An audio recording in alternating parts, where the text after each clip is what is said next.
Welcome closers, Jordan Muela here today talking to you about sales collateral and the importance of it in your sales process. So what is sales collateral? Basic definition, these are the tools that you use to help you sell. You already know your pitch, you already understand the value prop that you bring to the table, but you're trying to communicate these things in as many ways as possible. Sales collateral represents some of the tools in your tool belt that you can deploy to help people understand what you do. So let's go step by step talking about some of the specific types of sales collateral that you can deploy in your business. The first, scripts and call recordings. People think about scripts and they're thinking about, wow, this is this mechanic process of line by line, I'm going to talk like a robot about my business. That is exactly not what we want to do. What we do want is tight bullet points that allow you to clearly and succinctly communicate what you do, to answer questions, and to deal with objections. And actually, in that order, that's what I recommend that you have. 3 sheets, 1 sheet talking about what you do, your value prop, another sheet talking about common Q&A, and the last sheet talking about objections and answers. These are 3 simple sheets that you can build out over time. It doesn't need to be long, cumbersome. This shouldn't be an encyclopedia. It should be an easily referenceable document that everybody in your company has. If you're the broker and you're watching this, it's your job to make sure that your staff members have the tools that they need to be equipped to do their job, to go to battle properly equipped for that sales warfare. And so by equipping them with a script, you're not enabling them to kind of cop out and check out from thinking about what people's concerns and objections and needs are, but you are equipping them to have kind of a starting reference point, a home base to be able to effectively communicate what you're wanting to communicate to prospects. Second thing is call recordings. Call recordings are really important for 2 reasons. The first is that it allows you to know what's going on in your business.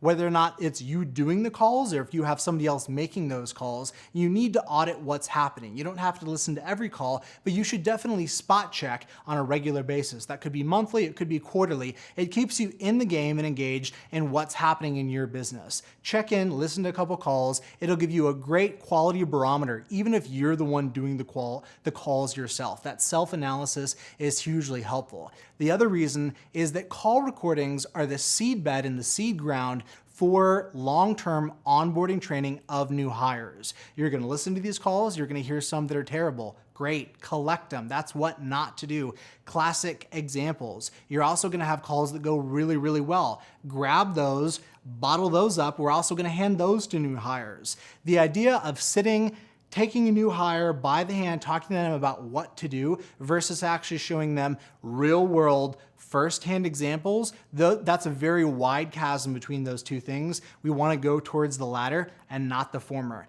Next thing is case studies and testimonials. Everybody knows that testimonials matter. What's really important is making sure that you have them and that they are authentic. It doesn't look like something that you personally could have done, and that's why we really recommend video. What we're doing right now, you're seeing me, my face, I'm a real person. You can't fake this. So when we talk about testimonials, there are 2 things to think about. The first is keeping the quality bar low when possible. Doing a professional video, that's fantastic, but that should never be the excuse between you actually getting to your customers and capturing the content that you want. For most of your customers, just like me, just like you, our expectation for quality is defined by what?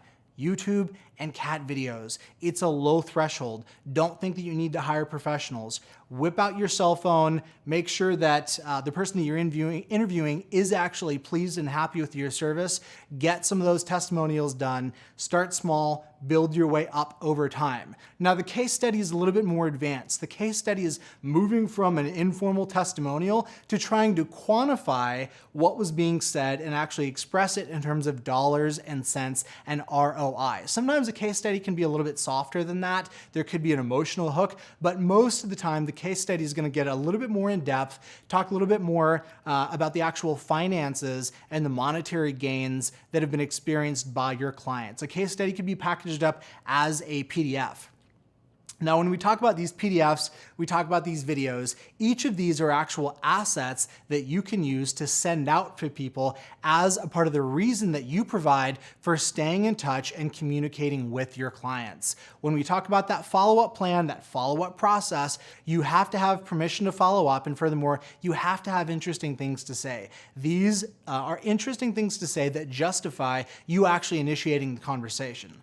The next thing on the list is going to be your actual pitch deck. This is something that people in the startup world are very familiar with. The pitch deck is typically used for funding. If you've ever watched Shark Tank, what people are doing verbally is effectively their pitch deck, even though there may not be slides. Where the pitch deck fits in is whether or not it be on the front side or after you've had that conversation at any point in the sales process, after you have communicated and articulated what you do. That pitch deck is the long-term kind of tabula rasa, that long-term resource that people can have with them to always go back to be able to go end to end to get a comprehensive view of what you do. Everything from the soft stuff to the emotional stress and the pain that you're going to relieve by providing your service, to the harder things, dollars and cents, financial gain, to the typical FAQ kind of stuff. The pitch deck should be somewhere between 10 and 15 pages and really cover a lot of the basics. And this is where this idea of design and branding starts to come into play.